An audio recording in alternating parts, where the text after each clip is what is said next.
నా వీడియోస్ చూసే వాళ్ళకి అర్థమవుతుంది నా కిచెన్ ఎప్పుడూ ఒకేలా ఉండదు. ఒకే చోట ఆ వస్తువుని ఎక్కువగా వాడటం నాకు నచ్చదు. అయితే వస్తువు అన్నా మారిపోవాలి, లేదంటే వస్తువు పెట్టే ప్లేస్ అన్నా మారిపోవాలి. నేను కిచెన్ లో వాడే ఐటమ్స్ అన్ని మాక్సిమం తక్కువ రేంజ్ లో ఉండేలాగే చూసుకుంటాను. ఒకేసారి దానికి ఎక్కువ కాస్ట్ పెడితే నెక్స్ట్ టైం నాకు వాడాలనిపించకపోతే అది వేస్ట్ అయిపోతుంది. అందుకోసం నేను కిచెన్ లో చేంజెస్ చేశానంటే ఆటోమేటిక్ గా లివింగ్ ఏరియాలో కూడా చేంజెస్ జరుగుతాయి. అలా జరిగాక నాకు ఒకసారిగా ఇల్లంతా కొత్తగా అనిపిస్తుంది. నాకు ఒక అలవాటు ఉంది, అది ఎవరికైనా చెప్పానంటే ఖచ్చితంగా వాళ్ళు నవ్వుకుంటారు.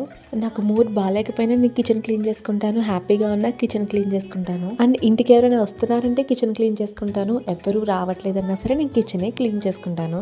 ఎందుకో తెలియదు, నా మైండ్ అంతా నా కిచెన్ తో ముడిపడి ఉండిపోతుంది. ఈ అలవాటు మంచిదో కాదో నాకు తెలియదు, కానీ మాక్సిమం నా కిచెన్ క్లీన్ గా ఉంచుకోవడానికి ట్రై చేస్తాను. ఇక్కడ కన్నయ్య పులావ్ అడిగాడు, కన్నయ్య కోసం పులావ్ చేస్తున్నాను. మా కన్నయ్యకు ఒక అలవాటు ఉంది, నాకు మళ్ళీ కొత్తదనాన్ని కోరుకుంటాడు బాగా. నేను ఇంట్లో ఏదైనా కొత్త వస్తువు కొన్నా, లేదంటే పాత వస్తువుని చేంజ్ చేసి చూపించినా సరే వాడు ఎంత హ్యాపీ అయిపోతాడు. మాక్సిమం ఆ డే అంతా పొగుడుతూనే ఉంటాడు. అమ్మ చాలా బాగుంది, చాలా బాగుంది అని చెప్పి వాటిని ఎంజాయ్ చేస్తాడు. వాడికి పనికి రాకపోయినా నాకు కొంచెం పని ఈజీగా ఉంటుందని చెప్పి కౌంటర్ టాప్ మీద ఇలా వాటర్ టిన్ అయితే పెట్టుకున్నాను. మార్నింగ్ లేచిన వెంటనే దాన్ని చూసాడు వచ్చి. అప్పటి నుంచి కౌంటర్ టాప్ మీద కూర్చొని ఒక 4-5 టైమ్స్ వాటర్ తాగుతూనే ఉన్నాడు. లాస్ట్ టైం నాకు ఒకళ్ళు అడిగారు అనమాట, కన్నయ్య స్కూల్ కి వెళ్తున్నాడా అని. వాడు అస్సలు స్కూల్ కి వెళ్ళట్లేదండి. 4 days వెళ్ళాడంతే. అప్పటి నుంచి ఇప్పటి వరకు మళ్ళీ స్కూల్ కే వెళ్ళలేదు. వాళ్ళ డాడీ కూడా కన్నయ్య ఏడుస్తుంటే ఏమీ అనలేక స్కూల్ మానిపించేస్తున్నారు. ప్రెసెంట్ వాడి ఏజ్ కి వాడు స్కూల్ కి వెళ్ళకపోయినా నాకు పెద్ద ప్రాబ్లం అనిపించట్లేదు, కానీ ముందు ముందు తలుచుకుంటే కొంచెం భయం వేస్తుంది. వీడియో కొంచెం లెంగ్త్ ఎక్కువైంది కదా, ఈసారి చూసేయండి, పర్వాలేదు. నా కిచెన్ ఎలా ఉందో మాత్రం నాకు కామెంట్ సెక్షన్ లో చెప్పండి.